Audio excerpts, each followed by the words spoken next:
আমাদের একটা আশার পিছনে টার্গেট, লক্ষ্য, উদ্দেশ্য, একটা মনের ভিতরে দাবি আছে না নাই, চাওয়া পাওয়া আছে না নাই?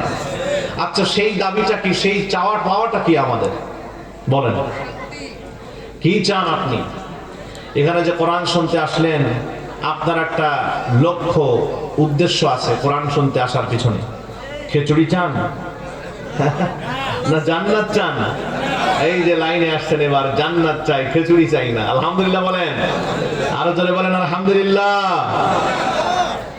তাহলে এটাই হচ্ছে মুমিনের জীবনের সবচেয়ে সফলতা।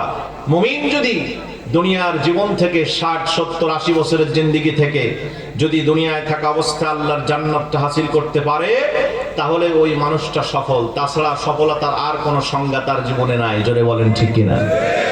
আমরা বর্তমান সময়ের মানুষেরা চিন্তা করি বিসিএস ক্যাডার হতে পারলে আমি সফল। লেখাপড়া শেষ করে একটা ভালো গ্রাজুয়েশন নেওয়ার পরে আমরা মনে করি একটা ভালো জব যদি আমরা ধরতে পারি তাহলে আমার জীবনটা সফল। যার 50 বিঘা সম্পত্তি আছে সে চিন্তা করে আমার যদি 100 বিঘা হয় তাহলে আমি সফল। যার ক্ষমতা নাই তারা চিন্তা করে আমরা যদি ওই ক্ষমতার চেয়ারটা পেতাম তাহলে আমরা সফল। আরো জোরে বলেন ঠিক কিনা? তাহলে আমাদের কাছে সফলতার সংজ্ঞা এক একজনের কাছে এক এক রকম, কিন্তু এইগুলো সংজ্ঞার কোনো ভিত্তি নাই। আপনি তখনই সফল যখন আপনি এই দুনিয়া থেকে আপনার 70 বছরের জিন্দেগিতে আপনি আল্লাহর জান্নাতটা হাসিল করে যেতে পারবেন। জোরে বলুন ঠিক কিনা? আল্লাহ রাব্বুল আলামিন বলেন সুন্দর করে কোরআনুল কারীমের মধ্যে, ওয়াসারিউ ইলা মাগফিরাতিম মির রাব্বিকুম ওয়া জান্নাতিন আরদুহাস সামাওয়াতু ওয়াল আরদু উইদ্দাত লিল মুত্তাকিন।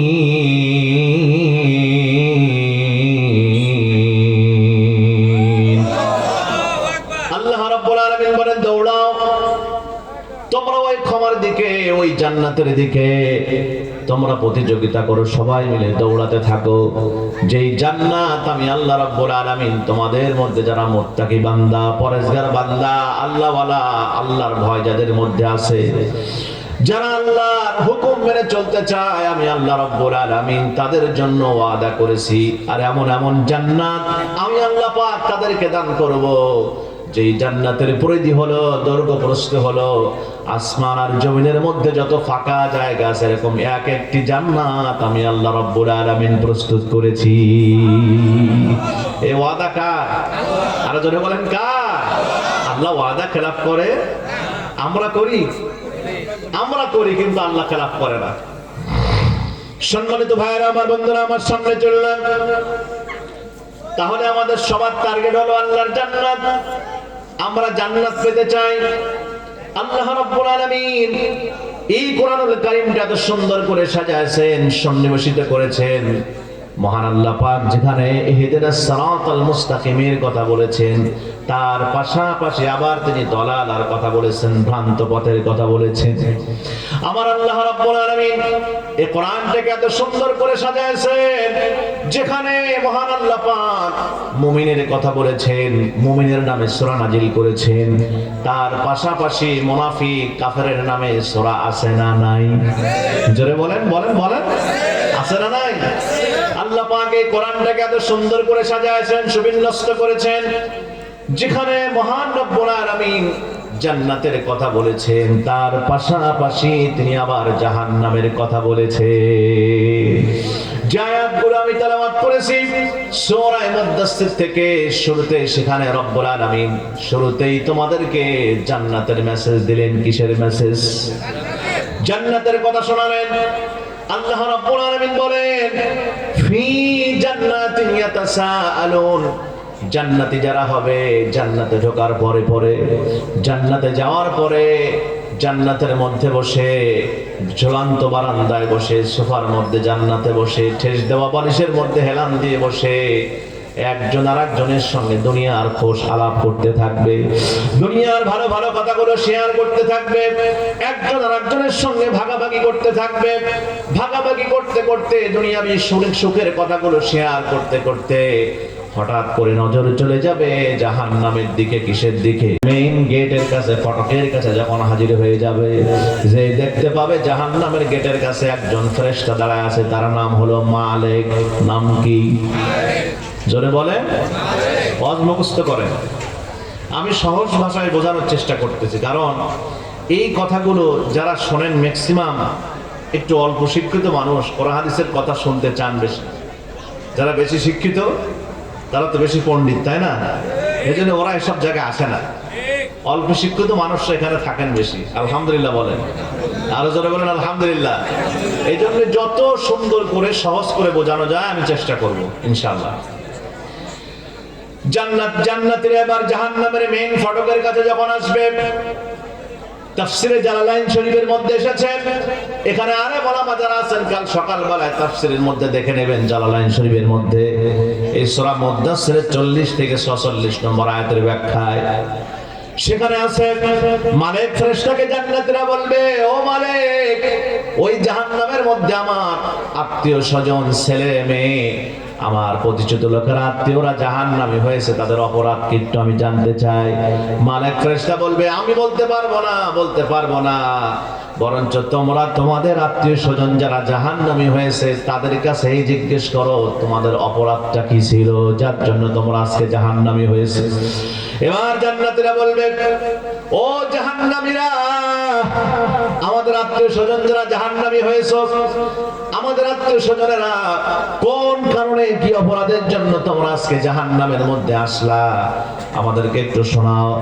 জাহান্নামীরা এবার জান্নাতীদেরকে দেখে দেখে বলবে, আমাদের অপরাধ দুনিয়ায় ছিল 4টা। জোরে বলেন কয়টা? আরো জোরে কোন কয়টা? আমাদের 4টি অপরাধ ছিল যার জন্য আজকে আমরা জাহান্নামী হয়েছি। 1 নম্বর অপরাধ, জাহান্নামীরা সেই দিন বলবে, ক্বালু লাম নাকু মিনাল মুসাল্লিন।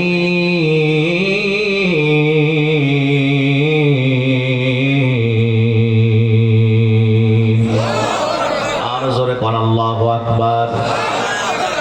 আল্লাহর কোরআনের এক একটা আয়াত তেলাওয়াত শেষ হয়ে যাবে যখন, আমরা এট এ টাইমে আল্লাহু আকবার ধ্বনি দিব, তখন এই কর্মসূচি চলবে ততক্ষণ, আখেরি মোনাজাত হবে না যতক্ষণ রাজি আছি না নাই। আরো জোরে কোন রাজি আছি না নাই। আল্লাহ পাক নিজেই তাফসীর করছেন এই তাকবীরের ব্যাপারে। আল্লাহ রাব্বুল আলামিন বলেন, ওয়া রাব্বাকা ফাকাব্বির, তোমার রবের নাম উচ্চারণ করো তড়মি বড় আওয়াজ করে, গলা মোটা করে। জোরে বলেন আল্লাহু আকবার। আল্লাহ পাক কোরআনুল কারীমে আরেক জায়গায় সুন্দর করে জানায়েছেন, ইদা লাকিতুম ফিয়াতান ফাসবুতু ওয়াযকুরুল্লাহা কাসীরান লাআল্লাকুম তুফলিহুন। ও মুসলমানেরা, যখন তোমরা কোন বাতিল শক্তির সামনে, ইসলাম বিরোধী শক্তির সামনে, তাগুতি শক্তির সামনে, আল্লাহর জমিনে যারা আল্লাহর ইসলাম, আল্লাহর কোরআন, আল্লাহর ইসলাম, আল্লাহর দিন, এই দিনের আইন বাস্তবায়ন করতে চায় না, এদের সামনে যখন তোমরা দাঁড়ায় যাবে, তখন বেশি বেশি করে আল্লাহু আকবার ধ্বনি দিয়ে দেবে, আমি আল্লাহ পৃথিবীর সব সফলতা তোমাদের হাতেই তুলে দিব। বিশ্বনবী সাল্লাল্লাহু আলাইহি ওয়াসাল্লাম বলেন, তোমরা যদি বেশি বেশি করে আল্লাহু আকবার ধ্বনি দিয়ে দাও, কাল কিয়ামতের দিন হযরতে বেলালের সাথে মহান রব্বুল আলামিন তোমাদের ঘাড়খানা উঁচু করে দিবে। কারণ হযরতে বেলাল দৈনিক মসজিদের মিনার থেকে 5 বার আল্লাহু আকবার ধ্বনি দিত কি দিত না? আরো জোরে কোন দিয়েছে কি দেয় নাই? সুতরাং এই আওয়াজ বড় করে দেওয়া যাবে কি? যাবে যাবে যাবে। আমার ভাইরা, আমার বন্ধুরা, জাহান্নামীরা সেই দিন বলবে, আমরা কি করতাম না? আমরা মুসল্লিদের অন্তর্ভুক্ত ছিলাম না। 1 নম্বর অপরাধ, আমরা মুসাল্লায় যেতাম না, আমরা মসজিদগামী ছিলাম না, আমরা এক কথায় আমরা নামাজ পড়তাম না, নামাজি ছিলাম না, যার জন্য আজকে আমরা জাহান্নামী হয়েছি। তাহলে জান্নাত পেতে হলে নামাজ ধরা লাগবে কি লাগবে না? আরো জোরে বলেন, রাজি আছেন? নামাজ পড়তে রাজি আছেন? আল্লাহ কবুল করুন, জোরে বলি আমিন। বিশ্বনবী সাল্লাল্লাহু আলাইহি ওয়াসাল্লাম বুখারীর হাদিসের মধ্যে বলেন, আরাআইতুম লাউ আন্না নাহরান বিবাবি আহাদিকুম ইয়াত্তাসিলু ফীহি কুল্লা ইয়াউমিন খামসান হাল ইয়াবকা মিন দারনিহি শাইউন ক্বালু লা ইয়াবকা মিন দারনিহি শাই ক্বালা কাযালিকা মিসলু সালাতিল খামসি ইয়ামহুল্লাহু বিহিন্নাল খাতায়া রাওয়াহুল বুখারী। নবীজি আমার বলেন, তোমাদের বাড়ির সামনে যদি বিশাল একটা পুকুর থাকে আর ওই পুকুরের মধ্যে দৈনিক যদি কেউ 5 বার গোসল করে, 5 বার গোসল করার কারণে তার শরীরের মধ্যে কোনো ধুলা ময়লা জমা থাকতে পারে। কথা বলেন, 5 বার গোসল করলে একজন মানুষের শরীরে যেমন কোনো ধুলা ময়লা থাকে না, নবীজি আমার বলেছেন যদি তোমাদের মধ্যে কোনো বান্দা বান্দি 5 বার নামাজটা আদায় করতে পারে তাহলে তার আমল নামায় তেমনি কোনো সগীরা গুনাহ জমা থাকে না। আর জোরে বলেন না সুবহানাল্লাহ। সালাত কায়েম করো, সালাত কায়েম করো, হবে সম্মানী তুমি, হবে জান্নাতি তুমি, হবে সম্মানী তুমি, হবে জান্নাতি তুমি। দিবে কাল হাসরে শীতল ছায়া আরশে আজিম, রব্বি আলালা, রব্বি আলা আজিম, রব্বি আলালা, রব্বি আলা আজিম। সালাত কায়েম করো, সালাত কায়েম করো। মারহাবা বলেন। আল্লাহর হাবিব সাল্লাল্লাহু আলাইহি ওয়াসাল্লাম আরেকটি হাদিসের মধ্যে বলেন, যদি কোনো মা, যদি কোনো নারী আল্লাহর জান্নাতি হতে চায় তাহলে তাকেও 4টি আমল করা লাগবে। জোরে বলেন কয়টি আমল? জোরে কোন কয়টি আমল? নাম্বার 1 নবীজি আমার বলেন, আল মারওয়াতু ইযা সাল্লাত খামসাহা ওয়া সামাত শাহরাহা ওয়া তাআত বা'লাহা ওয়া আহসানাত ফারজাহা ফালতাদখুল মিন আইয়াবওয়াবিল জান্নাতি শাত। 1 নাম্বার আমল হচ্ছে, যদি কোনো মেয়ে আল্লাহর জান্নাতে বিনা হিসেবে যেতে চায়, আল্লাহর জান্নাতের যেই দরজা দিয়ে প্রবেশ করতে চায় সেই দরজা দিয়ে আল্লাহ তাকে প্রবেশ করাবেন। নাম্বার 1 তাকে যে আমলটা করা লাগবে 5 ওয়াক্ত নামাজ। সুবহানাল্লাহ কোন। 2 নাম্বার রমজান মাসে রোজা। 3 নাম্বার স্বামীর অনুসরণ করা, স্বামীর কথা শোনা। এক ভাই আমাকে এসে বলতেছে, হুজুর আমার বউ আমার কথা শোনে না। এই যুবক, এখানে তোমরা কি করছো? সমস্যা কি তোমাদের? এদিকে অ্যাটেনশন প্লিজ। আমার ভাইয়ের, আমার বন্ধুরা এদিকে তাকান। সময় যেহেতু আমাদের তাড়া করতেছে, রাত অনেক হয়ে যাচ্ছে, আমরা অল্প সময়ের মধ্যে কভারেজ দেব। রাজি আছি ভাই? আমি কোনো আউট কথা বলেছি? যতক্ষণ থাকবো কোরআন হাদিস শেষ, তারপরে দোয়া হবে। সম্মানিত বন্ধুরা আমার, যুবকেরা আমার, এদিকে তাকাও। মুরব্বীরা আমার, সবাই এদিকে লক্ষ্য করবেন। আল্লাহর হাবিব সাল্লাল্লাহু আলাইহি সাল্লাম 3 নম্বর নারীকে যে আমলটা করতে বলেছেন, স্বামীর কথা অনুসরণ করার কথা বলেছেন। একজন মানুষ, একজন যুবক আমাকে বলতেছে, বিবাহিত হুজুর, আমার স্ত্রী আমার কথা শোনে না। আমি বললাম, তোমার স্ত্রী যে তোমার কথা শোনে না, তাহলে আমার কাছে, তোমার কাছে এখন প্রশ্ন হলো আমার, সে একটু শুনতে চায়, বিয়ের সময় যৌতুক নিয়েছো কত? হুজুর মাত্র 5 লাখ। কয় লাখ? আচ্ছা, 5 লাখ টাকা যৌতুক নিলে তার স্ত্রী, তার বউ তার কথা শুনবে ভাই? কথা বলেন, শুনবে? শুনবে না। এই যৌতুক খাওয়া যাবে? এটা হারাম না হালাল? কুকুরের পায়খানা, শুয়োরের পায়খানা খাওয়ার চাইতে হারাম, পায়খানার চাইতে হারাম। এটা খাবেন কেউ? যৌতুক নেবেন না কারা কারা? হাত তোলেন। হ্যাঁ, এই যুবকরা, এখন আপনার হাত, যুবকরা তোমরা হাত তোলো না কেন? তোমরা যৌতুক নেবা? নিলে তো বউ কথা শুনবে না। যৌতুক নেব না কারা কারা? হাত তুলি। সবাই তুললেন না, কারণটা কি? আপনি বিয়ে করছেন ঠিক আছে, আপনার ছেলের বিয়ে তো নেবেন না। হাত তোলেন। লিল্লাহি তাকবীর। আল কোরআনের আলো। ঘরে আর বহুত জ্বালাইছেন, এবার একটু সংসদে জ্বালান। আল কোরআনের আলো, আল হাদিসের আলো।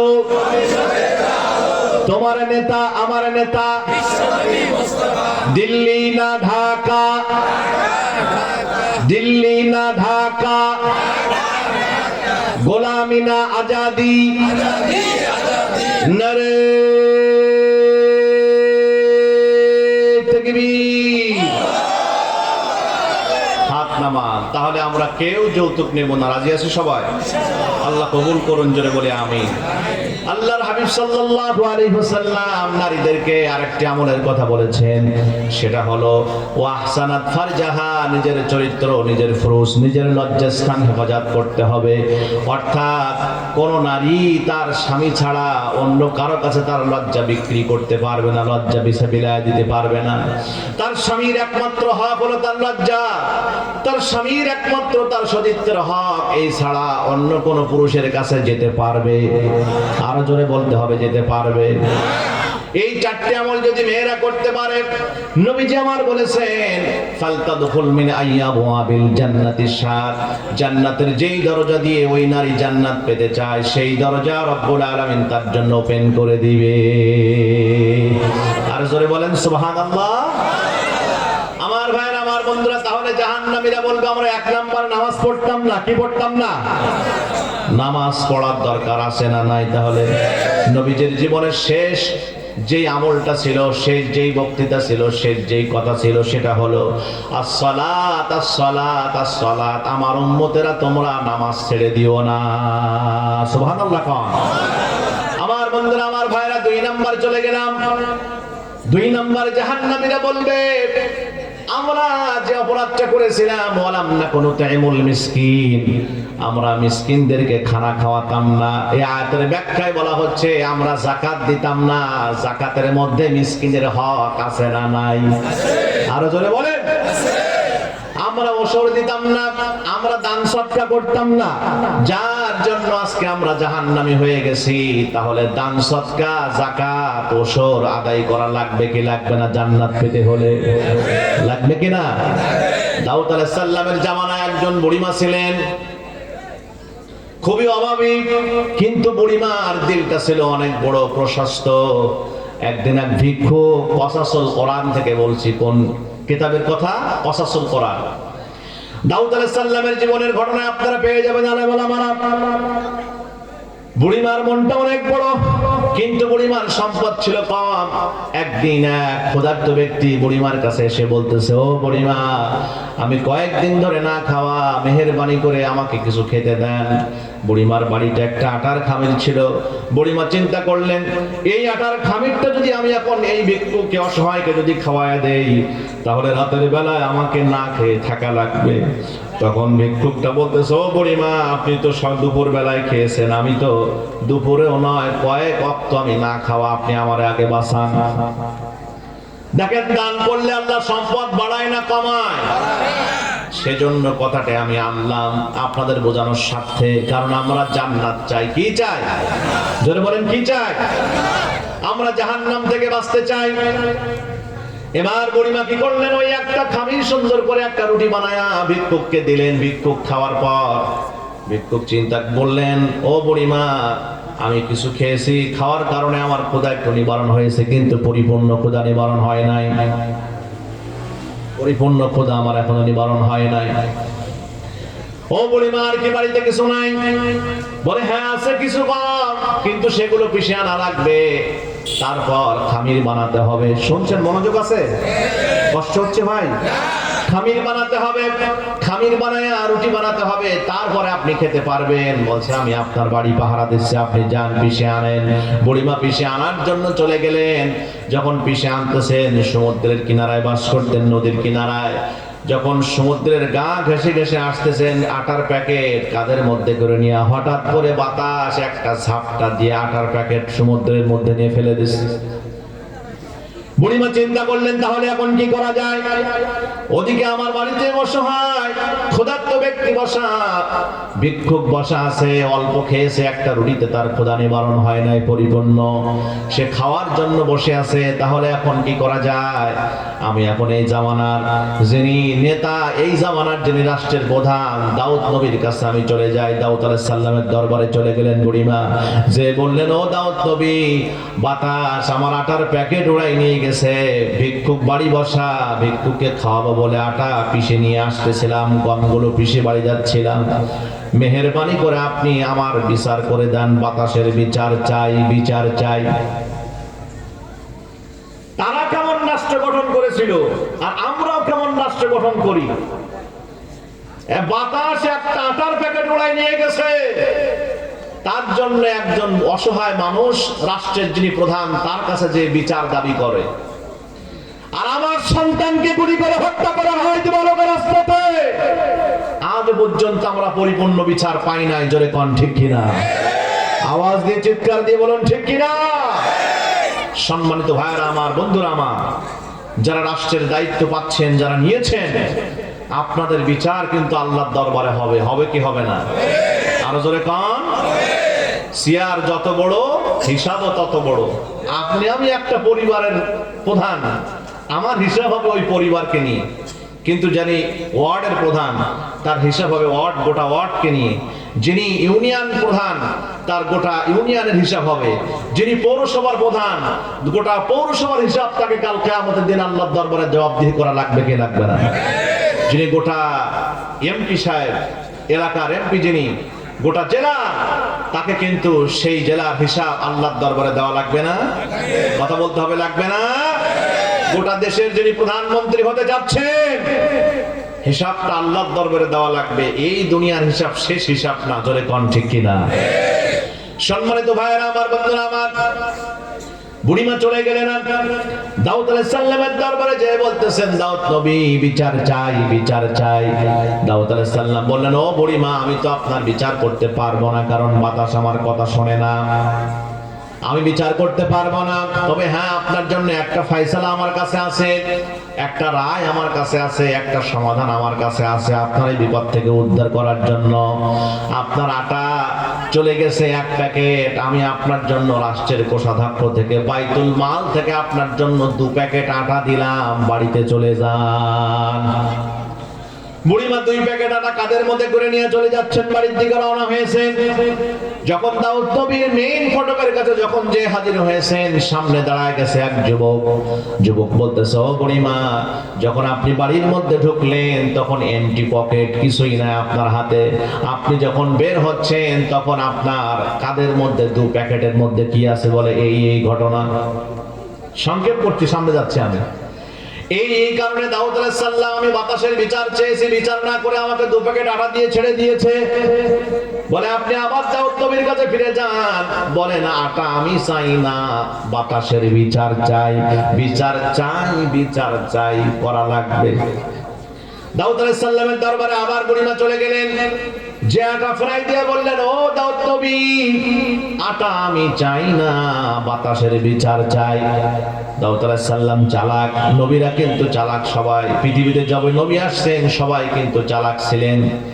দাউদ নবী বলতেছেন, বুড়িমা, সত্যি করে বলবেন আপনি আমাকে, আপনি তো বাড়ি যাচ্ছিলেন, আমার কথা, আমার সমাধান, আমার রায় আপনি মেনে চলে যাচ্ছিলেন। আপনার বিপদের সমাধান করে দিয়েছিলাম, সমস্যার সমাধান করে দিয়েছিলাম, কিন্তু আবার কে আপনাকে আমার কাছে পাঠাইছে, একটু তার নাম বলেন।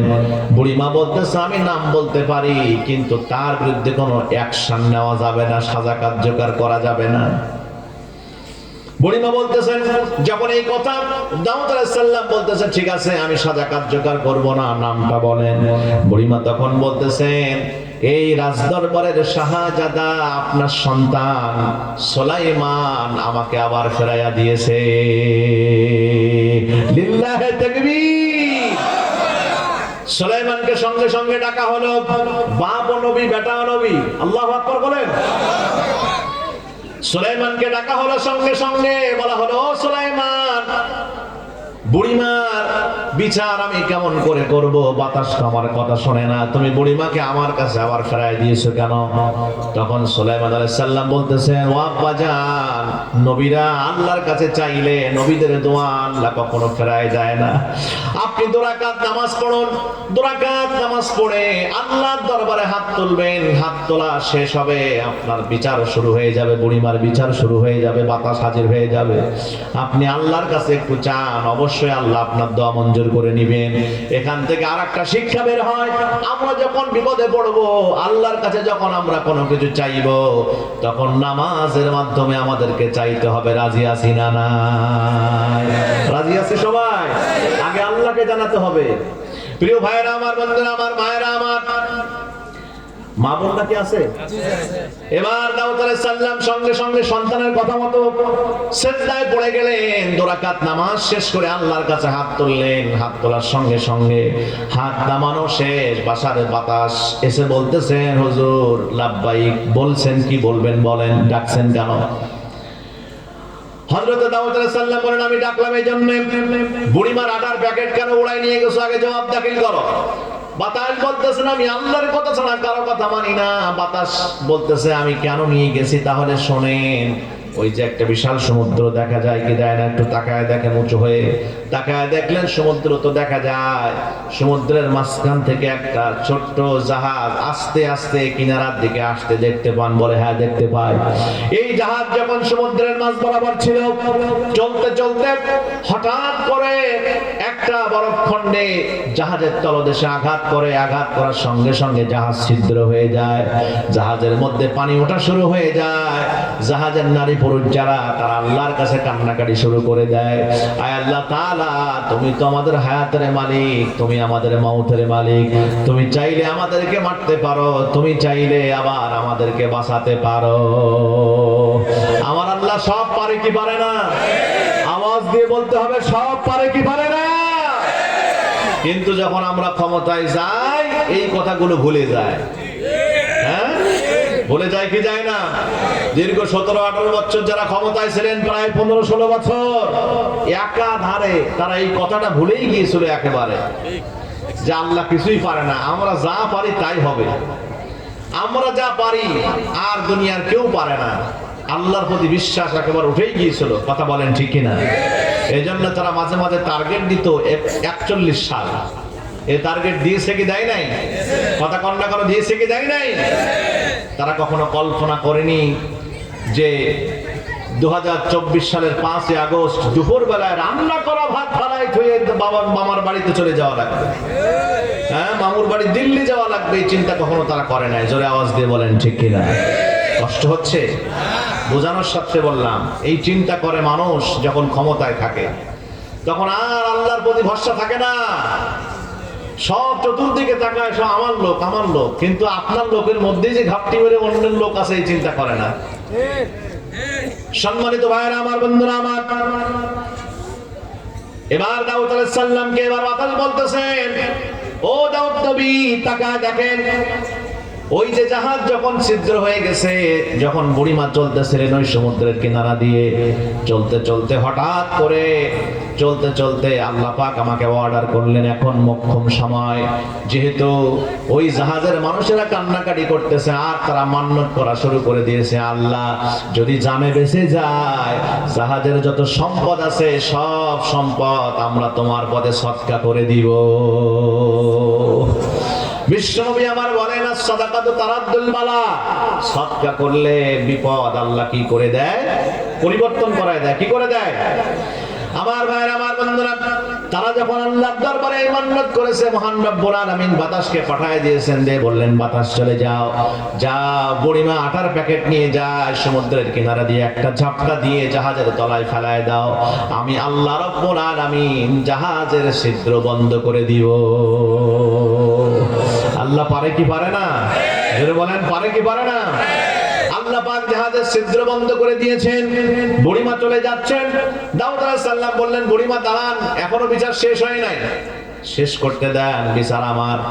বাতাস চলে গেলেন, চলে যাওয়ার পর জাহাজের লোকেরা সবাই মিলে তারা এবার দাউদ নবীর দরবারে এসে হাজির, মালামাল সব মাল সামানা নিয়ে জাহাজে বলছেন, হুজুর আমরা জানে বেঁচে গেছি, আল্লাহ আমাদেরকে বাঁচাই দিয়েছেন, যত সম্পদ আমাদের জাহাজের মধ্যে ছিল সব সম্পদ আমরা আপনার হাতে সদকা করে দিলাম।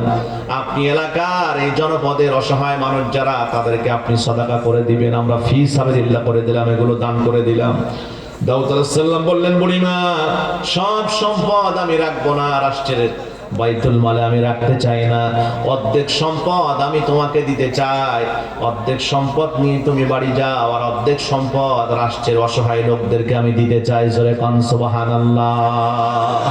আটার প্যাকেট কয়টা? সম্পদ পেলেন কতগুলা? দান করলে আল্লাহ বাড়ায় না কমায়? যাকাত মানে হলো বৃদ্ধি পাওয়া, যাকাত মানে হলো বেড়ে যাওয়া, যাকাত মানে হলো পবিত্র হওয়া। সুবহানাল্লাহ। তাহলে আমরা মানুষদেরকে মেহমানদারি করব, জান্নাত পেতে হলে যাকাত দেব আমরা, যারা নিসাব পরিমাণ সম্পত্তির মালিক আমরা অসর আদায় করব, ফসলের ফুল ফলের, এরপরে আমরা দান সদকা বেশি বেশি করব। আল্লাহ পাক আমাদেরকে তাহলে এর বিনিময়ে বিপদ থেকে উদ্ধার করে আমাদেরকে জান্নাতের দিকে নিয়ে যাবেন। রাজি আছি না নাই? 3 নাম্বার জাহান্নামীরা বলবে এবার ওয়ালাম নাকুনু তু'ইমুল মিসকিন ওয়া কুননা নাকুদু মাল খাইদিন, আমরা সমালোচক যারা তাদের সঙ্গে সমালোচনায় লিপ্ত ছিলাম। আর এর ব্যাখ্যায় কয়েকটি তাফসীর আমি দেখলাম, তাফসীরে ইবনে কাসির দেখলাম, আমার কাছে খুব বেশি মনোভূত মনে হলো না। এরপর আরেকটি তাফসীর আমি দেখলাম, তাফসীরে মাযহারি আল্লামা সানাউল্লাহ পানিপতি রহিমাহুল্লাহ তিনি কি লিখেছেন দেখার চেষ্টা করলাম। তারপরে দেখলাম তাফসীরে তাফহিমুল কোরআন আল্লামা সাইয়্যিদ মওদুদী রহিমাহুল্লাহর কিতাব, তারপরে ফি জিলালিল কোরআন, এরপরে সর্বশেষ আমি দেখার চেষ্টা করেছি আহসানুল বায়ান, নূরুল কোরআন, তারপরে লাস্ট অফ দ্য ওয়াল, সব শেষে যেটা দেখেছি সেটা হলো জালালাইন শরীফ। জালালাইন শরীফের মধ্যে আমার দেখে একটা জিনিস ভালো লেগেছে, এই আয়াতের ব্যাখ্যা ওয়া কুননা নাখুদু মাল খাইদিনের ব্যাখ্যায় বলা হয়েছে যারা আল্লাহর জমিনে আল্লাহর ইসলাম, আল্লাহর কোরআন, আল্লাহর দ্বীন, আল্লাহর কোরআনের আইন বাস্তবায়নের কাজ যারা করতে চায়, ওদের কাজ দেখে, ওদের দাওয়াতের কথা শুনে, ওদের কর্ম দেখে যারা হাসি ঠাট্টা করে, বিদ্রুপ করে, এই লোকগুলা কোনোদিন জান্নাত পাবে না। নাউজুবিল্লাহ বলেন। এবার আওয়াজ তুলে বলেন তো দেখি, আল্লাহর জমিনে আল্লাহর দ্বীন কায়েমের কাজ করা ফরজ, ওয়াজিব, সুন্নাত, মুস্তাহাব না সুন্নাতে জায়েদা কোনটা? আরো জোরে কোন, আরো আস্তে কোন। সবাই জানেন তো? সবাই করেন এই কাজ? হ্যাঁ, এই তো করিনি এরকম বললে কাজ হবে? কবরে যখন আপনাকে ঢোকানো হবে, কবরে ঢোকানোর পর আমার আজকের মাহফিলের আমার ভাই, বড় ভাই মুফতি দেলোয়ার হোসেন হোজাইফি, খুবই একজন যোগ্য আলেম, ভালো মানুষ, তিনি আমাকে বলতেছিলেন কানের কাছে এসে, ভাই একটুখানি কবরের টাচ দিবেন, অনেক মানুষ, আমার অনেক মুসল্লি এখান থেকে দুনিয়া থেকে কবরে চলে গেছে। আমার ভাইরা, আমার বন্ধুরা, কবরের মধ্যে যখন আপনাকে নামানো হবে, আমার আলোচনার লাইন ঠিক আছে, আমি লাইনচ্যুত হই নাই, মনে আছে আপনাদের? 3 নম্বর পয়েন্ট চলতেছে এখন। এবার জাহান্নামীরা বলবে আমরা হাসি ঠাট্টা করতাম, বিদ্রুপ করতাম, মানুষকে নিয়ে তামাশা করতাম, মানুষের সমালোচনায় লিপ্ত ছিলাম, যার জন্য আজকে আমরা জাহান্নামী। এই আয়াতের তাফসীরে দেখা গেল যারা আল্লাহর জমিনে আল্লাহর দ্বীন কায়েমের কাজ করতে চায়, এদেরকে নিয়ে যারা ঠাট্টা বিদ্রুপ করে, এদেরকে নিয়ে যারা খেল তামাশার মতো হাসাহাসি করে, এই লোকগুলাই জাহান্নামী। কারণ আল্লাহর জমিনে আল্লাহর দ্বীন কায়েমের কাজটা হলো ফরজ। কেমন ফরজ? ফরজে আইন। কবরে যখন ঢোকানো হবে আপনাকে 5টি প্রশ্ন করা হবে। কয়টি প্রশ্ন? কয়টা? 1 নাম্বার প্রশ্ন হলো কবরের মনস্তাত্ত্বিক, 2 নাম্বার প্রশ্ন হলো 1 নাম্বার নামাজ কেন্দ্রিক প্রশ্ন, সেটা হলো মনস্তাত্ত্বিক প্রশ্ন। 2 নাম্বার প্রশ্ন করা হবে আপনার রব সম্পর্কে, 3 নাম্বার প্রশ্ন করা হবে আপনার নবী সম্পর্কে, 4 নাম্বার প্রশ্ন করা হবে দ্বীন সম্পর্কে। মা দীনুকা, তোমার দ্বীন কি? আপনি দুনিয়ায় নামাজ পড়ছেন, আপনি দুনিয়ায় রোজা রাখছেন, টাকা হওয়ার পর আল হজ লাগানোর জন্য হজ করেছেন, আপনি যাকাত দিয়েছেন, কিন্তু দ্বীনের কাজ করেন নাই, আল্লাহর জমিনে আল্লাহর দ্বীন বাস্তবায়নের কাজ করেন নাই, কবরে জবাব দেওয়া যাবে? আসতে কন, আরো জোরে বলেন, যাবে? যাবে না। তাহলে এখন এই কাজটা কেমন কাজ? নামাজ যেমন ফরজ, রোজা যেমন ফরজ, নামাজ ফরজ করার জন্য রব্বুল আলামিন কোরআনুল কারীমের মধ্যে, আপনারা একটু কথা কম বলতে হবে, একটু আশপাশে একটু কথা কম বলবেন, ওর সাথে কথা কম বলবেন প্লিজ, এদিকে তাকান। মনোযোগ আছে না? শেষ করে দেব, আবার আপনি আসতে বলবো? আলোচনা চলবে? কতক্ষণ চলবে? হ্যাঁ, 12টা না, আমাকে আবার সে 7টায় ফিরে যেতে হবে। হুজাইফি ভাই বলছিলেন 9:30টায়, কিন্তু অনেক দেরি হয়ে গেল।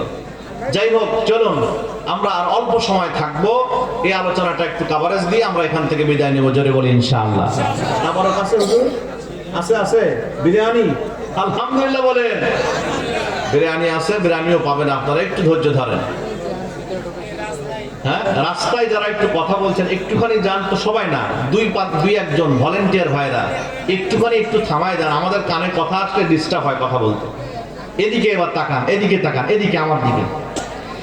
নামাজ ফরজ করার জন্য আল্লাহ রাব্বুল আলামিন কোরআনুল কারীমে 82 জায়গায় বলেছেন আকামুস সালাত, তার মাধ্যমে নামাজ ফরজ হয়েছে। আল্লাহ পাক রোজা ফরজ করার জন্য 2-3 জায়গায় বলেছেন রোজা ফরজ হয়ে গিয়েছে। হজ ফরজ হওয়ার জন্য কোরআনুল কারীমে রব্বুল আলামিন 2 জায়গায় বলেছেন হজ ফরজ হয়ে গিয়েছে। আল্লাহ রাব্বুল আলামিন আল্লাহর জমিনে আল্লাহর দ্বীন ইসলাম কোরআনের রাজ কায়েম করার জন্য দ্বীন কায়েমের কথা আল্লাহ কোরআনে বলেছেন 252 জায়গায়। কয় জায়গায়? ডিরেক্ট ইনডিরেক্ট, প্রত্যক্ষ অপ্রত্যক্ষভাবে রব্বুল আলামিন 252 বার বলেছেন তোমরা আল্লাহর জমিনে আল্লাহর দ্বীন কায়েমের কাজ করো। তাহলে নামাজ যেমন আপনাকে আমাকে পড়তে হবে, রোজা যেমন রাখতে হবে, টাকা হলে হজ যেমন করতে হবে, যাকাত যেমন দিতে হবে, টাকা সম্পদ হলে আল্লাহর জমিনে আল্লাহর দ্বীন কায়েমের কাজটা করা লাগবে কি লাগবে না? একটু আওয়াজ দিয়ে বলেন দরকার আছে না নাই? এই কাজ না করলে পরকালে মুক্তি পাওয়ার কোনো সুযোগ আছে? নবীজি আমার বলেছেন কবর তো প্রথম বারজাক, বারজাকের প্রথম হচ্ছে কবর ঘাটি। আলেমে বারজাক হলো আখিরাতের প্রথম ঘাটি। কোন জায়গার প্রথম ঘাটি? আখিরাতের যতগুলো ঘাটি আছে প্রথম ঘাটি হলো আলেমে বারজাক, কবরের জিন্দিগি। এই কবরে যদি আপনি আটকা পড়ে যান তাহলে বাকি সব জগতের সব ঘাটিতে আটকা পড়ে গেলেন। আর কবরে যদি আপনি ছাড় পেয়ে যান তাহলে আপনি বাকি সব ঘাটিতে মিজান বলেন, পুলসিরাত বলেন, এরপরে আরশ বলেন, সব জায়গায় রব্বুল আলামিন আমলনামা আপনার ডান হাতে আল্লাহ পাক দিয়ে দিবেন। জোরে কোন সুবহানাল্লাহ। আমার ভাইরা, আমার বন্ধুরা, সেই কবরের প্রথম 4 নাম্বার হিসাব জবাব যদি আপনি দিতে চান আল্লাহর জমিনে আল্লাহর দ্বীন কায়েমের কাজ আপনাকে অবশ্যই করা লাগবে। আল্লাহ পাক সুন্দর করে কোরআনুল কারীমের মধ্যে জানাইছেন, সূরা শূরা আয়াত নাম্বার 13 রব্বুল আলামিন বলেন, এদিকে তাকান, শারা'a লাকুম মিনাদ-দীনি মা ওয়াসসা বিহি নূহা ওয়াল্লাযী আওহাইনা ইলাইক ওয়া মা وصينا به إبراهيم وموسى وعيسى أن أقيموا الدين ولا تتفرقوا فيه. زريقنا الله أكبر.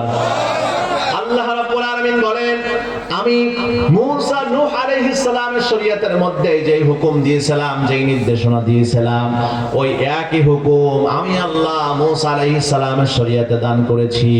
ওই একই হুকুম আমি আল্লাহ রাব্বুল আলামিন মূসা ইব্রাহিম আলাইহিস সালামের শরীয়তে দান করেছি। ওই একই হুকুম আমি আল্লাহ ঈসা আলাইহিস সালামের শরীয়তে দান করেছি।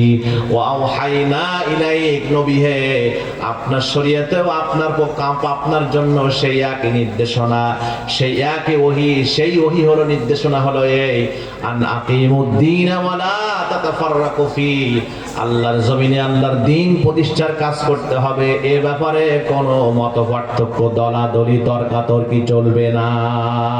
সুবহানাল্লাহ। আমার ভাইরা, আমার বন্ধুরা, যখন মসজিদের ইমাম সাহেব নামাজের কথা বলে তখন কোনো কথা নাই, রোজার কথা যখন বলে তখন কোনো কথা নাই, হজের কথা যখন বলে তখন কোনো কথা নাই, যাকাতের কথা যখন বলে তখন কোনো কথা নাই। যখন বলে আল্লাহর জমিনে আল্লাহর কোরআনের আইন বাস্তবায়ন করতে হবে তখনই ইমাম সাহেবের দিকে তাকায়, চোখ বড় বড় করে, চেহারা কালো হয়ে যায় নেতার, আর বলে হুজুর এখন রাজনীতি শুরু করছে। কথা কোরআনে আছে না নাই? আরো জোরে বলতে হবে, আছে না নাই? আমার ভাইয়ের, আমার বন্ধুরা, আপনি ইসলামের মধ্যে যে কাজগুলো সহজ সেইগুলো মানবেন, যেগুলো কঠিন সেগুলো আপনি মানবেন না। ইসলাম আপনি মাদ্রাসার মধ্যে রাখতে চান, ইসলাম আপনি মসজিদের মধ্যে রাখতে চান, ইসলাম আপনি খানকার মধ্যে রাখতে চান, ইসলাম আপনি বিয়ে শাদীর মধ্যে রাখতে চান, ইসলামকে আপনি তালাকের ফতোয়ার মধ্যে রাখতে চান, ইসলামকে আপনি কোথায় রাখতে চান? ইসলাম আপনার আব্বা যখন দুনিয়া থেকে বিদায় নিয়ে চলে যায়, খতমে কোরআন লাগবে, তখন আপনার ইসলাম জাগ্রত, ইসলাম সেখানে রাখতে চান। কিন্তু যখন আপনার রাষ্ট্রে যখন আপনি রাষ্ট্র চালাবেন কিভাবে, এই সমাজ চলবে কিভাবে, যখন রাষ্ট্রের কথা বলা হয় আল্লাহর কোরআন দিয়ে রাষ্ট্র চালাতে হবে, রাজনৈতিক জীবনে ইসলাম মানতে হবে, তখন আর আপনি ইসলাম মানতে চান না, চেহারা কালো হয়। জোরে কোন ঠিক কিনা? সব মানতে চায় ইসলাম দিয়ে, কিন্তু রাজনীতি ইসলাম দিয়ে করতে চায় না। আছে না নাই? আর জোরে কোন? কেউ কেউ তো ইতিমধ্যে বলেই ফেলেছে যে আমরা শরীয় আইনে বিশ্বাসী না। কথা বলেন ঠিক কিনা? এ কথা কয়েছে কি কয় নাই? আর এক নেত্রী একদিন দেখলাম ইউটিউবে বলতেছে যে আমরা মানবতাকে বেশি গুরুত্ব দেব ধর্মের চাইতে। কথা বলেন নাউজুবিল্লাহ। আর ধরে কোন নাউজুবিল্লাহ। এই কথাগুলো ইউটিউবে ইন্টারনেটে আছে না নাই? আমার বানানো কথা, এগুলো আছে না নাই? মুসলমান, আপনি যদি আল্লাহর জান্নাত পেতে চান, আপনার গোটা জিন্দেগি জন্ম থেকে মৃত্যু পর্যন্ত গোটাটাই, সমস্ত জীবনটাই কোরআন দিয়ে মোড়ানো থাকতে হবে, কোরআনের আইন মেনে চলতে হবে। কথা বলেন ঠিক কিনা? আমার ভাইরা, আমার বন্ধুরা, আমার যুবকেরা, একটু তাকাও। এই আলোচনা যদি অল্প একটুখানি মাথার মধ্যে ঢোকে, তাহলে তোমার জীবন ধন্য হয়ে যাবে, হেদায়েত পেয়ে যাবে তুমি। আল্লাহ পাক আয়াতের মধ্যে বললেন আকিমুদ্দিন, তোমরা দিন কায়েম করো। কি কায়েম করো? আকিমু, তোমরা কায়েম করো দিন, অর্থাৎ দিনকে তোমরা প্রতিষ্ঠিত করো, আইনের মাধ্যমে প্রতিষ্ঠিত করতে হবে। আমার ভাই, আমার বন্ধুরা, এবার দিনটা কি জিনিস এবার বোঝা লাগবে।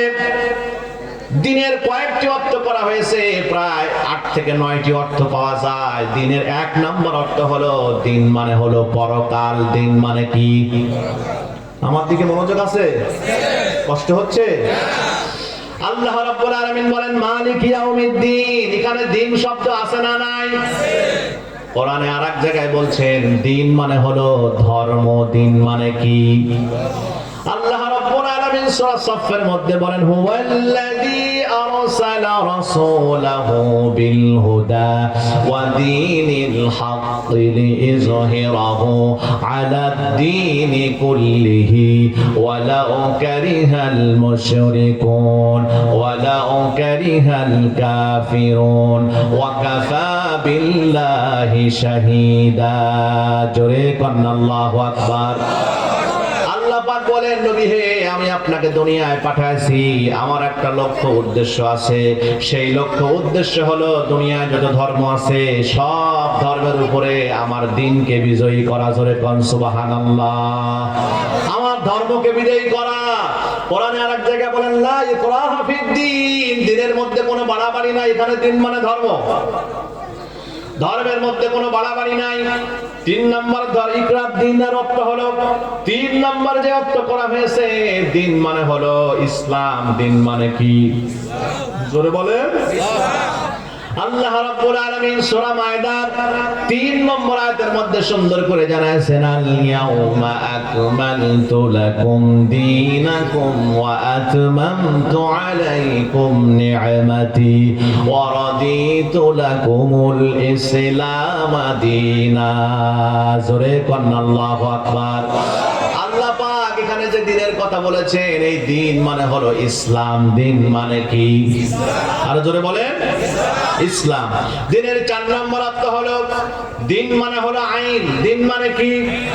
আল্লাহ পাক সূরা নূরের মধ্যে সুন্দর করে জানাইছেন আয-যানিয়াতু ওয়াজ-যানি ফাজলিদু কুল্লা ওয়াহিদিন মিনহুমা মিয়াতা জালদাতি ওয়া লা তা'খুযুকুম বিহিমা রা'ফাতুন ফি দীনিল্লাহ। জোরে কোন আল্লাহু আকবার। আল্লাহ রাব্বুল আলামিন বলেন জেনাকারিনী নারী, জেনাকার পুরুষ, ওরা যদি অবিবাহিত হয় তাহলে ওদের সাজা হলো, জেনার সাজা হলো 100 বেতের বাড়ি। কয়শো বেতের বাড়ি? 100 বেতের বাড়ি মারতে হবে। এই সাজা, এই শাস্তির কথা কোথায় আছে? ফি দীনিল্লাহ। দিন শব্দ এখানে আছে না নাই? আল্লাহর দ্বীনের মধ্যে মানে আল্লাহর আইনের মধ্যে আছে দিন মানে আইন। তার মানে আল্লাহ বলেন আমার এই আইন সাজা কার্যকর করতে যে তোমাদের অন্তরের মধ্যে ওই জেনাকার নরনারীর জন্য যেন কোনো দয়া মায়া কোনো ভালোবাসা দরদ যেন জাগ্রত না হয়, তাহলে আল্লাহ পাক এই যে সূরা শুরার 13 নম্বর আয়াতের মধ্যে আকিমুদ্দিনের কথা বললেন। এই দিন মানে হলো, দিন মানে পরকাল, দিন মানে হলো ধর্ম, দিন মানে হলো আপনার আইন, দিন মানে হলো ইসলাম। তার মানে আল্লাহ তার ইসলামকে তোমাদের সমাজে প্রতিষ্ঠিত করতে বললেন, আল্লাহর কোরআনের আইনকে সমাজে প্রতিষ্ঠিত করতে বললেন। জোরে বললেন সুবহানাল্লাহ, আর জোরে বলেন সুবহানাল্লাহ। এবার বাংলাদেশে আমরা আইন মানি কার? আল্লাহ। বাংলাদেশে আইন আছে কার? কাদের আইন? আজকে দেশ স্বাধীন হয়েছে কয় বছর? আজকে 54 বছর এই দেশটা স্বাধীন হয়েছে। পাকিস্তান পিরিয়ডের কথা বাদ দিলাম, ভারতবর্ষের কথা বাদ দিলাম, ব্রিটিশ পিরিয়ডের কথা বাদ দিলাম। আমার ভাইরা, আমার বন্ধুরা, পাকিস্তানদের সঙ্গে যখন আমাদের যুদ্ধ হলো 71-এ, যুদ্ধের পর এই দেশ স্বাধীন করার পর 71 সাল পর্যন্ত আজ পর্যন্ত যারা ক্ষমতায় ছিলেন, বলেন তো আমার উত্তরগুলো কথার এবার আওয়াজ বাড়ায়া দিবেন। আওয়ামী লীগ যারা ইতিপূর্বে ক্ষমতায় ছিলেন, ওরা মুসলমানের সন্তান না বেধর্মীর সন্তান? আরো জোরে বলে। বিএনপির ভাইরা ওরা মুসলমানের সন্তান না বেধর্মীর সন্তান? জাতীয় পার্টি চাচা এরশাদ মারা গেছে, ওই কথা বলা কেমন হয়ে যাবে? উনি সকালে একরকম বলতেন, বিকালে আর এক রকম। আল্লাহ ওনার মাফ করে দিন। ওনার লোকেরা ক্ষমতা, উনিও ছিলেন ক্ষমতায় থাকা অবস্থায়, ওনারাও দেশ শাসন করেছেন। বলেন তো জাতীয় পার্টির লোকেরা মুসলমানের সন্তান না বেধর্মীর সন্তান? হ্যাঁ, ফখরুদ্দিন মঈনুদ্দিন ওরা মুসলমান না বেধর্মী? বর্তমান ডক্টর ইউনূস উনি মুসলমান না বেধর্মী? সবাই তো আমরা মুসলমান। আজকে স্বাধীনতার 54 বছর হয়ে গেল, এই দেশটা আমরা মুসলমানরা শাসন করলো, সবাই আমরা দাবি করি মুসলমান। অথচ কোরআনুল কারীমের একটি আইনকে ওই মহান সংসদ থেকে আজ পর্যন্ত বাস্তবায়ন করতে পারে না। এবার বলেন তো আমাদের মুসলমানিত্ব আছে না গেছে? আমরা খালি মাথা কাটা মুসলমান, হ্যাঁ, কামে মুসলমানিত্ব কিছু নাই, আমাদের ইমানই নাই। বাংলাদেশে একটা দল আছে, কথা খারাপ লাগতেছে? তাহলে শেষ করে দোয়া করে দিই। হ্যাঁ, বাংলাদেশে একটা দল আছে, যেই দলকে আমরা আহলে সুন্নাত ওয়াল জামাতের মানুষ যারা সবাই মিলে তাদেরকে কাফের ফতোয়া দেই। কি ফতোয়া দেই? হ্যাঁ, বলেন তো কারা এরা? হ্যাঁ, কাদিয়ানি। কাদিয়ানি ওরা কোরআনুল কারীমের কয়টা আয়াত লঙ্ঘন করেছে, কয়টা হুকুম লঙ্ঘন করেছে? জোরে কোন কয়টা? একটা। কয়টা? ওরা যে হুকুম লঙ্ঘন করেছে সেটা হলেই ওরা বলে আমরা আমাদের শেষ নবী মুহাম্মদ সাল্লাল্লাহু আলাইহি সাল্লামকে মানি না, আমাদের শেষ নবী হচ্ছেন গোলাম আহমদ কাদিয়ানী। জোরে কোন নাউজুবিল্লাহ। আল্লাহ রাব্বুল আলামিন সূরা আহজাবের 40 নম্বর আয়াতের মধ্যে সুন্দর করে জানা দিয়েছেন, মা কানা মুহাম্মাদুন আবা আহাদিম মির রিজালিকুম ওয়ালাকিন রাসূলুল্লাহি ওয়া খাতামান নাবিয়্যিন ওয়া কানা আল্লাহু বিকুল্লি শাইইন আলিমা। জোরে কোন আল্লাহু আকবার। আল্লাহ রাব্বুল আলামিন বলেন মুহাম্মদ সাল্লাল্লাহু আলাইহি ওয়াসাল্লাম তিনি হচ্ছেন খাতামান নবীন, শেষ নবী। তিনি কোন পুত্রের পিতা নন, নবীর কোন পুত্র সন্তান দুনিয়ায় ছিল না। যে ছেলে যেগুলো ছিল সব হলো সে মেয়ে সন্তান। কি সন্তান? বেঁচে ছিল সব মেয়ে সন্তান। আমার বন্ধুরা, আমার ভাইয়েরা, ওরা এই খাতামান নবীন এই কথাটা মানে না, বিশ্বাস করে না। একটা হুকুম লঙ্ঘন করার কারণে আমরা ওদের কাফের ফতোয়া দেই। এখন এবার আমাদের কথা আসি, আমরা আজকে দাবি করি 90% মুসলমান। আমরা এই বাংলাদেশে অনেক দল থাকতে পারে, অনেক মত থাকতে পারে, কিন্তু আমরা দাবি করি দিন শেষে সবাই মুসলমান, অথচ মুসলমান হয়ে আল্লাহর কোরআন, আল্লাহ বলতেছেন আলা লাহুল খালকু ওয়াল আমর, সৃষ্টি যার, আইন চলবে তার। আমরা আল্লাহর কোরআনের একটা আইন আজ পর্যন্ত মহান সংসদে বাস্তবায়ন করতে পারলাম না। ন্যূনতম যদি একটা আইন আজকের ওই মহান সংসদে বাস্তবায়ন করত, নামাজ কায়েম করত, হিন্দুরা বাধা দিত? হ্যাঁ, হিন্দুকে নামাজ পড়া লাগবে, কথা কন না কেন? আমার ভাইরা, বৌদ্ধরা, খ্রিস্টানরা, অন্য ধর্মের লোকেরা বাধা দিত? ওদেরকে নামাজ পড়া লাগতেছে আমাদের মতো। তাহলে নামাজের আইন পাশ করলে সমস্যা কোন জায়গায় আছে? কোথাও। অথচ আজ পর্যন্ত আমরা এই নামাজের আইনটাও পর্যন্ত বাস্তবায়ন করতে পারলাম না। না, আমরা নামে নামে দাবি করি মুসলমান, আমরা বড় ইমানদার, আমরা এটা দাবি করি। আসলে আমাদের ইমান আছে না গেছে? জোরে বলেন। আল্লাহর কোরআনের একটা আইন আমরা আজ পর্যন্ত মানতে পারলাম না, বাস্তবায়ন করতে পারলাম না। তাহলে বোঝা গেল, অঙ্ক কষলে দেখা যায় কাদিয়ানি চাইতে বড় কাফের গোপনে গোপনে হয়ে আমরা বসে আছি, খবরও নাই। আরো জোরে বলেন ঠিক কিনা? তাহলে আমার ভাইয়ের, আমার বন্ধুরা, যদি আপনি আমি আল্লাহর জান্নাত পেতে চাই, গোটা কোরআন পারিবারিক জীবনে ইসলাম, সামাজিক জীবনে ইসলাম, রাজনৈতিক জীবনে ইসলাম, রাষ্ট্রীয় জীবনে ইসলাম, আপনাকে আমাকে অর্থনৈতিক জীবনে ইসলাম, পররাষ্ট্রনৈতিক জীবনে ইসলাম, সব জায়গায় ইসলাম মানা লাগবে কি লাগবে না? কিছু মানবেন, কিছু মানবেন না, এই ইসলাম দিয়ে জান্নাত পাওয়া যাবে? আল্লাহ রাব্বুল আলামিন বলেন, আফাতুমিনুনা বিবাদিল কিতাবি ওয়া তাকফুরুনা বিবাদ। কোরআনের কিছু মানবে আর কিছু মানবে না, তা হবে না, তা হবে না। পরিপূর্ণ কোরআন তোমাকে মানতে হবে। সুবিধাবাদ জিন্দাবাদে মুমিন হওয়া যাবে না। কথা বলেন ঠিক কিনা? কোরআনের কিছু আয়াত মানবে আর কিছু তুমি মানবে না। কোরআনের কিছু আয়াত মানবে আর কিছু তুমি মানবে না। সুবিধাবাদ জিন্দাবাদে মুমিন হওয়া যাবে না। সুবিধাবাদ জিন্দাবাদে মুমিন হওয়া যায় না। ধরে বলেন ঠিক কিনা? সম্পূর্ণ কোরআনী সংবিধান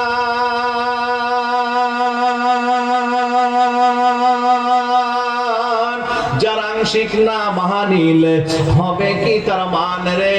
হবে কি তার মান? সিঙ্গেল হক মুসলমান হলে, সিঙ্গেল হক মুসলমান হলে চলবে না। সুবিধাবাদ জিন্দাবাদে মুমিন হওয়া যাবে না। সুবিধাবাদ জিন্দাবাদে মুমিন হওয়া যায় না। ঠিক আছে কথা? তাহলে এখন আপনাকে আমাকে কি করতে হবে? আল্লাহ রাব্বুল আলামিন বলেন, ইয়া আইয়ুহাল্লাযীনা আমানু দুখুলু ফিস-সিলমি কাফা ওয়া লা তাত্তাবিউ খুতুওয়াতিশ শাইতান ইন্নাহু লাকুম আদুউম মুবিন।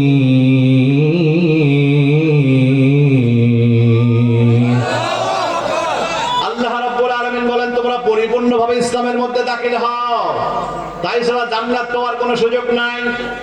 এবার নবীজির জীবন থেকে একটা হাদিস নেন, নবীজির মুখ নিঃসৃত হাদিস। নবীজি আমার বলেন, তাফতারিকু উম্মতি আলা 73 মিল্লাতান কুল্লুহুম ফিন্নার ইল্লা ওয়াহিদা। সাইড টক করা যাবে না ভাই।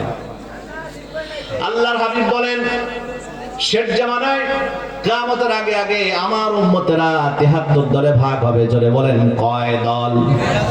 আরো জোরে। তার মধ্যে এক দল হবে জান্নাতি। কয় দল?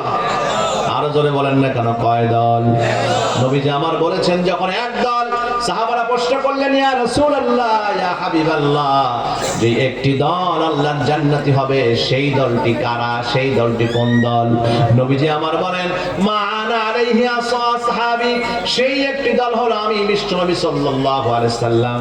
আমার জীবন আদর্শ, আমার চরিত্র, আমার সাহাবীদের জীবন আদর্শ চরিত্র যারা ফলো করবে, ওই একটি দল হবে আল্লাহর জান্নাতি।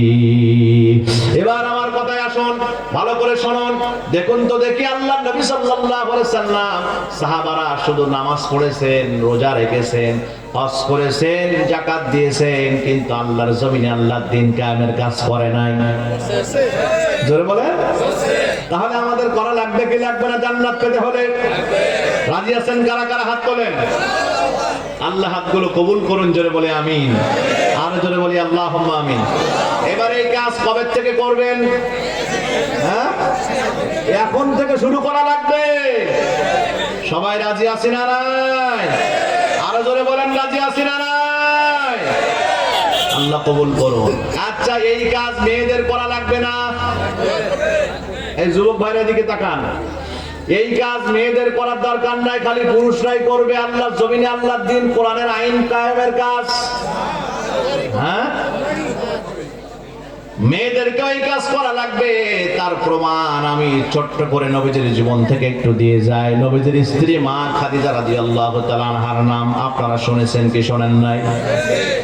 আমার নবীর স্ত্রী মা খাদিজা রাদিয়াল্লাহু তাআলা আনহা। মায়েরা মনোযোগ দেন এবার। আপনি শুধু পিতার ঘরে জন্মগ্রহণ করবেন, পিতা আপনাকে লালিত পালিত করবে, লেখাপড়া শেখালো, বিয়ে শাদী দিয়ে দিল, বাচ্চা কাচ্চা হলো, বাচ্চা কাচ্চা আপনি লালন পালন করলেন, সংসার স্বামীর ডেকোরেশন করলেন, আর কবরে চলে গেলেন। এজন্য আল্লাহ আপনার দুনিয়ায় পাঠায় নাই। উদ্দেশ্য আল্লাহর আছে না নাই? মা খাদিজা রাদিয়াল্লাহু তাআলা আনহা আল্লাহর হাবিব সাল্লাল্লাহু আলাইহি ওয়াসাল্লাম যখন দেখলেন 17 বছর থেকে নিয়ে 40 পর্যন্ত নবীজি আমার নিজের মন মস্তিষ্ক চিন্তা দ্বারা সমাজ পরিবর্তন করার চিন্তা করেছেন। নবীজির ওই সময় সমাজের ব্যবস্থাটা কেমন ছিল একটুখানি 1 সেকেন্ডে বলে দেই, 2-5 সেকেন্ডের মধ্যে। রাতের বেলায় ছেলে মেয়ে বাবা মা রাতে ডিনার করার পর সবাই মিলে এক টেবিলে মদ খেয়ে মাতলামি করতে করতে বাপ কখন মেয়ের ঘরের মধ্যে ঢুকে গেছে বাপ নিজেই জানতো না। জোরে কর নাউজুবিল্লাহ। এমন একটা ঘুরে ধরা সমাজ, এমন একটা অন্ধকর্মময় সমাজ পরিবর্তন করার জন্য আল্লাহর হাবিব সাল্লাল্লাহু আলাইহি ওয়াসাল্লাম দীর্ঘ 40 বছর 17 থেকে নিয়ে 40 পর্যন্ত টেনশন করেছেন, চিন্তা করেছেন, বিভিন্ন ফর্মুলা বের করেছেন, কিন্তু তেমনটি কাজ হয় না। এবার নবী সাল্লাল্লাহু আলাইহি ওয়াসাল্লাম চিন্তা করলেন আমাকে আরো নতুন করে আপডেট চিন্তা করতে হবে। তিনি হেরা গুহার মধ্যে চলে গেলেন। হেরা গুহার মধ্যে ভাবতে লাগলেন কিভাবে সমাজ পরিবর্তন করা যায়। আল্লাহর কাছে চাইতে লাগলেন, আল্লাহ আমার মনের চিন্তা দ্বারা, আমার ব্রেনের চিন্তা দ্বারা আমি চেষ্টা করেছি, কিন্তু সফল হতে পারে নাই। তোমার সাহায্য ছাড়া সফল হওয়া সম্ভব নয়। আল্লাহ রাব্বুল আলামিন সঙ্গে সঙ্গে কোরআন নাযিল করলেন। জিবরাইলকে তাফসীরে রূহুল মাআনির মধ্যে এসেছে, জিবরাইলকে 5টি আয়াত কোরআনের লিখে দিয়া আর ইসমে কাপড়ের মধ্যে করে লাউহে মাহফুজ থেকে লেখায় দিয়া আল্লাহ পাক জিবরাইল আমিনকে পাঠায় দিলেন নবীজির কাছে হেরা গুহার মধ্যে, যেটাকে মাউন্ট অফ লাইট বলা হয়। হেরা গুহা, জাবালে নূর। হেরা গুহার মধ্যে নবীজি আমার বসা আছেন, জিকিরে ব্যস্ত আছেন। এমন সময় জিবরাইল আমিন আসলেন, এসে বললেন, নবী হে পড়ুন এই আয়াতগুলো, এই কথাগুলো পড়ুন। নবীজি আমার বললেন আমি পড়তে পারি না। আবার বললেন পড়েন, আমি পড়তে পারি না। আবার বললেন পড়েন, পড়তে পারি না। নবীজিকে ধরে জিবরাইল একটু আলিঙ্গন করলেন, করার পর এবার বললেন এবার পড়েন। নবীজি আমার পড়া শুরু করে দিলেন। ইকরা বিসমি রাব্বিকাল্লাযী খালাক খালাকাল ইনসানা মিন আলাক ইকরা ওয়া রাব্বুকাল আকরামুল্লাযী আল্লামা বিল কলম আল্লামাল ইনসানা মা লাম ইয়ালাম। জোরে কন্না আল্লাহু আকবার। নবীজি আমার এরকম করে সুন্দর করে পড়তে লাগলেন। এই আয়াত নাজিল হওয়ার পরেও নবীজি হেরা গুহায় থাকতেন কি থাকতেন না? থাকতেন। হেরা গুহায় থাকতে লাগলেন। নবীজি এবার গোপনে গোপনে দাওয়াত দেওয়া শুরু করলেন। নবীজির কাছে ওহী নাজিল হয়ে গেল, নবুয়ত পেয়ে গেলেন। এই ওহী যখন নাজিল হয়েছে নবুয়ত পাওয়া অবস্থায় মা খাদিজা নবীজিকে সহযোগিতা গোপনে গোপনে যখন নবীজি দ্বীনের দাওয়াত দিয়েছেন, করেছে কি করে নাই? আরো আসতে কম। মা খাদিজা কি করতেন? নবীজি যখন হেরা গুহায় থাকতেন, কোরআন নাজিল হওয়ার পরেও মা খাদিজা গোশত নিয়ে, রুটি নিয়ে, পানি নিয়ে মা খাদিজা নবীজির কাছে চলে যেতেন। এই স্বামীর খেদমত, স্বামীর প্রতি ভালোবাসা আর দ্বীনের খেদমত দেখে আমার আল্লাহর অনেক ভালো লেগেছে। জিবরাইল আমিনের মাধ্যমে আল্লাহ পাক আমার রাসূলকে একদিন জানায় দিলেন। জিবরাইল এসে আমার নবীকে বললেন, ইয়া রাসূলুল্লাহ, ইয়া হাবিবাল্লাহ, হাযিহি খাদিজাতু কদ আকাত মাহা ইনাউন ফিহি ইদামুন আও তাআমুন আও শারাবুন ফাইযা হিয়া আকাতকা ফাকরা আলাইহা সালামা মির রাব্বিহা ওয়া মিন্নি ওয়া বাশশিরহা বিবাইতিন ফিল জান্নাহ মিন কাসাবিন লা সাকাবা ফিহি ওয়ালা নাসাবা। রাওয়াহুল বুখারী। নবীজিকে বললেন জিবরাইল আমিন, ইয়া রাসূলুল্লাহ, ইয়া হাবিবাল্লাহ, হাযিহি খাদিজা, এই হাযিহির মারজা হলো খাদিজার দিকে। এই যে খাদিজা আসতেছে, নবী হে, আপনার কাছে গোশত নিয়া, রুটি নিয়া, পানি নিয়া। খাদিজা আসার পর আপনি খাদিজাকে বলবেন, ও খাদিজা, তোমার প্রতি আল্লাহ সন্তুষ্ট হয়ে আমার পক্ষ থেকে এবং আমার আল্লাহর পক্ষ থেকে খাদিজাকে সালাম জানায় দিবেন। জোরে কোন সুবহানাল্লাহ। শুধু সালাম জানায় ক্ষান্ত নয়, ওয়াবাশশিরহা বিবাইতিন ফিল জান্নাহ, এমন জান্নাতের সুসংবাদ দিবেন খাদিজাকে। স্বামীর খেদমত, ইসলামের খেদমত করার কারণে গোপনে গোপনে স্বামীকে সহযোগিতা করার কারণে ইসলামের খেদমতের জন্য, দ্বীনের খেদমতের জন্য স্বামী এমন জান্নাতের সুসংবাদ দিবেন যেই জান্নাত মিন কাসাবিন লা সাকাবা ফিহি ওয়ালা নাসাবা, সবুজ মণি মুক্তা দিয়ে আল্লাহ পাক খাদিজার জন্য জান্নাতের মধ্যে ঘর প্রস্তুত করেছে। লিল্লাহি তাকবীর। তাহলে মা বোনদের এই কাজ করার দরকার আছে না নাই? আরো জোরে কোন। যেই মা বোনেরা এমনি ভাবে স্বামীর খেদমত করবে আর আল্লাহর জমিনে আল্লাহর দ্বীন কায়েমের কাজে অংশগ্রহণ করবে, নারীরা নারীদের মধ্যে কাজ করবে, এই কাজ যারা করতে পারবে, আল্লাহ রাব্বুল আলামিন কাল কিয়ামতে মা খাদিজার সঙ্গে তাদের হাসর নাসর জান্নাত ঘটায়া দিবে। আর আসতে বলেন সুবহানাল্লাহ। আমার ভাইরা, আমার বন্ধুরা, তাহলে আমরা এখন বুঝলাম আল্লাহর জান্নাত যদি পেতে চাই, আল্লাহর জমিনে আল্লাহর দ্বীন কায়েমের কাজটা ফরজ, এটা করা লাগবে, আবশ্যকীয় ফরজ। এই কাজ করতে যে সাহাবারা জীবনের অনেক ঝুঁকি নিয়েছেন, অনেক ত্যাগ স্বীকার করেছেন, অনেক জীবনের রিস্ক নিয়েছেন, অনেক ধৈর্য ধারণ করেছেন, অনেক কিছু হারাইছেন সাহাবা আজমাইনরা, নবী আম্বিয়া আলাইহিস সালামরা। কিন্তু আমরা এই কাজ, আমরা মনে করি এই কাজ করতে গেলে আমাদেরকে হারাতে হবে অনেক কিছু, এই জন্য অনেকে আগাতে চাই না। কিন্তু এই কাজ আপনার করা লাগবে। কোরআনে যত আয়াত আছে, যত হুকুম আছে, সব আপনার মানা লাগবে, তাহলে আপনি জান্নাত পাবেন। জান্নাত ফুল বিছানো কোনো পথ নয়। জান্নাত পেতে হলে জান্নাতের চতুর্পাশে কাঁটাযুক্ত বাগান আছে, তার মাঝখানে হচ্ছে জান্নাত। ওই জান্নাতে আপনাকে যেতে হলে কাঁটা শরীরের মধ্যে বাঁধায়া রক্তাক্ত হয়ে তারপর আপনাকে জান্নাতের মধ্যে ঢুকতে হবে। জোরে বলেন ঠিক কিনা? সবাই রাজি আছে? আমরা জান্নাত চাই? কারা কারা চান না হাত তোলেন। ও মুরব্বী, চান না জান্নাত? মানে বুঝে নাই। এই চান কারা কারা হাত তোলা দেন। আল্লাহ হাতগুলো কবুল করুন। জোরে বলে আমিন। আরো জোরে বলে আমিন। আমার সাথে সাথে এবার বলুন, মালিক তুমি জান্নাতে, তোমার পাশে আমার একটি ঘর বানিয়ে দিও, একটি ঘর বানিয়ে দিও, সে বিভীষিকাময় মহান দিনে তোমার প্রতিবেশী করে নিও। মালিক তুমি জান্নাতে, তোমার পাশে আমার একটি ঘর বানিয়ে দিও, একটি ঘর বানিয়ে দিও। মারহাবা বলেন সবাই, জোরে বলি আমিন। আরো জোরে বলি আল্লাহুম্মা আমিন। তাহলে সাহাবা আজমাইনরা এই আল্লাহর জমিনে আল্লাহর দ্বীন কায়েমের কাজ করতে যে অনেক ত্যাগ স্বীকার করেছে। শেষ করে দেব?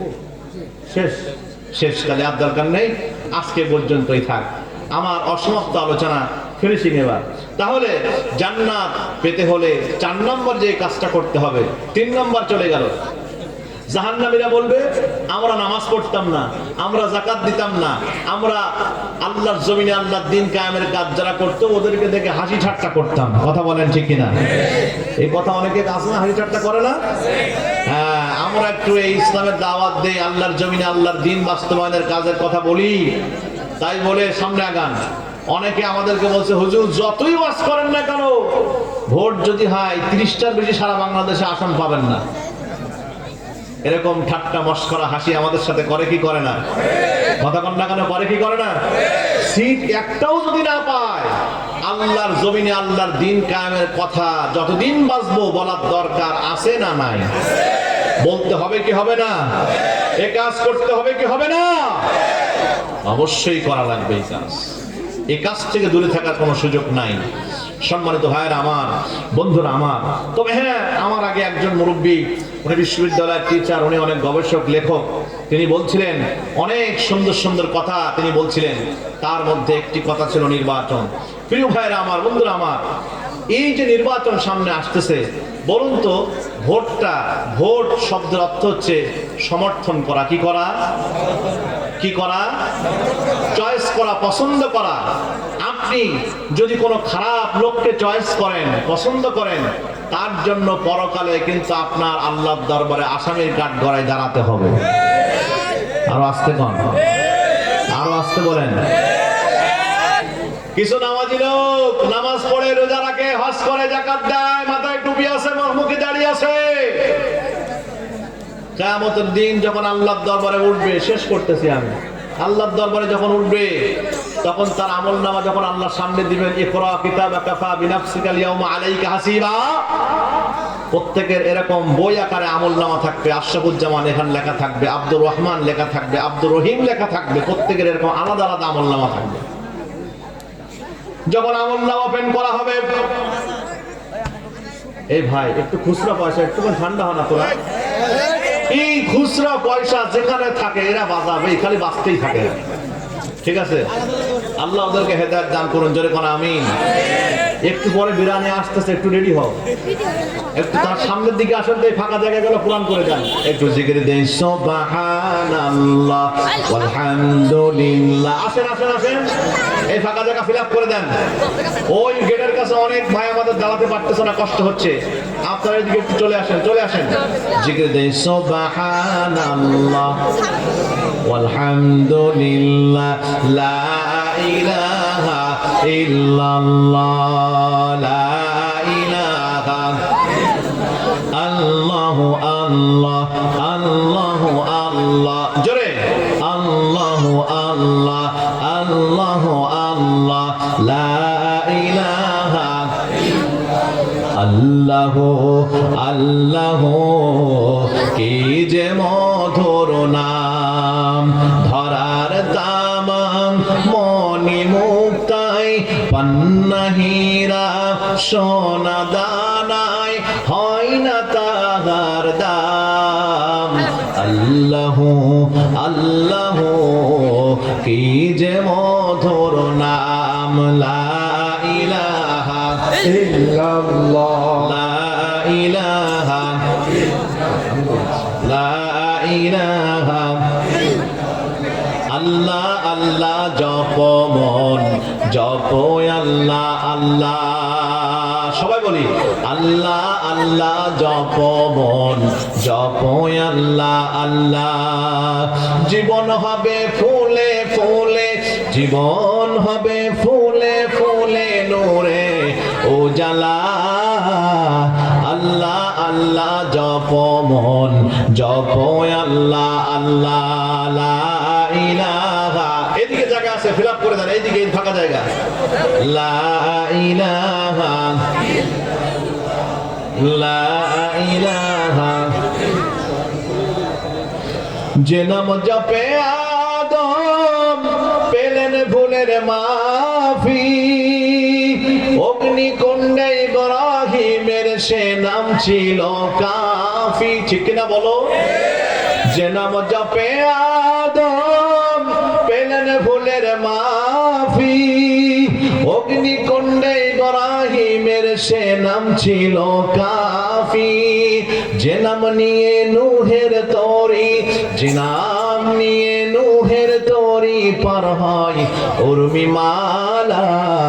আল্লাহ আল্লাহ জপ মন জপ, আল্লাহ আল্লাহ লা ইলাহা লা ইলাহা ইল্লাল্লাহু মুহাম্মাদুর রাসূলুল্লাহ সাল্লাল্লাহু আলাইহি ওয়াসাল্লাম। এবার বলতেছিলাম কাল কিয়ামতের দিন নামাজি লোকেরা আমলনামা ওপেন করে দেখবে যে ওপেন আমলনামার মধ্যে লেখা আছে খুনের মামলা। কিসের মামলা?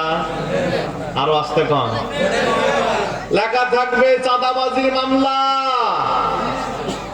এবার আমলনামা ওপেন করে দেখবে লেখা আছে চাইল চুরি করার মামলা। কিসের মামলা? আমলনামা ওপেন করে দেখবে রড চুরির মামলা। এগুলো লেখা দেখতে পাবে জিনার মামলা। বলবে আল্লাহ আমি তো নামাজি ছিলাম, উমরা করছি, হজ করছি, রোজা রাখতাম, নামাজ পড়তাম, আমি তো কখনো চাইল চুরি করি নাই, চাঁদাবাজি করি নাই, টেন্ডারবাজি করি নাই, আমি কখনো ইট চুরি করি নাই, আমি কখনো সিমেন্ট চুরি করি নাই, আমি কখনো রড চুরি করি নাই।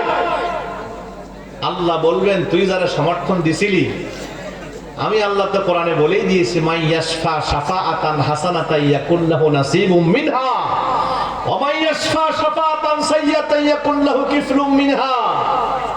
সূরা নিসার মধ্যে আমি আল্লাহ বলে দিয়েছি যারা ভালো লোককে সমর্থন করবে, ওই ভালো লোক যতগুলো ভালো কাজ করবে তার একটা সওয়াব তোর আমলনামায় জমা হবে। সুবহানাল্লাহ। আর যারা কোনো খারাপ লোককে সমর্থন করবে, ভোট দিবে, চয়েস করবে, ওই খারাপ লোক যত পাপ কাজ করবে তার একটা অংশ তোর আমলনামায় জমা করে দেওয়া হয়। তুই যারা সমর্থন করছিস এই লোকটা ছিল চাঁদাবাজ। কি বাস? আরো জোরে কোন কি বাস? এই লোকটা ছিল জিনাকার। কি কার? আরো জোরে বলেন কি করত? এই লোক সিমেন্ট চুরি করেছে, ইউনিয়ন পরিষদের ডাল চুরি করেছে, চাল চুরি করেছে। আমি তো আল্লাহ বলে দিয়েছি খারাপ লোকের সমর্থন করলে ও যে কাজগুলো খারাপ খারাপ করবে সব তার একটা অংশের আমলনামা তোর আমলনামায় জমা হবে। তাহলে এখন চিল্লাচিল্লি করে কোনো লাভ আছে? এইবার ওই নেতার সাথে তুমি দামনগিরি জাহান্নামের দিকে যাও। আরো জোরে বলেন ঠিক কিনা? আরো জোরে আওয়াজ দিয়ে বলেন ঠিক কিনা?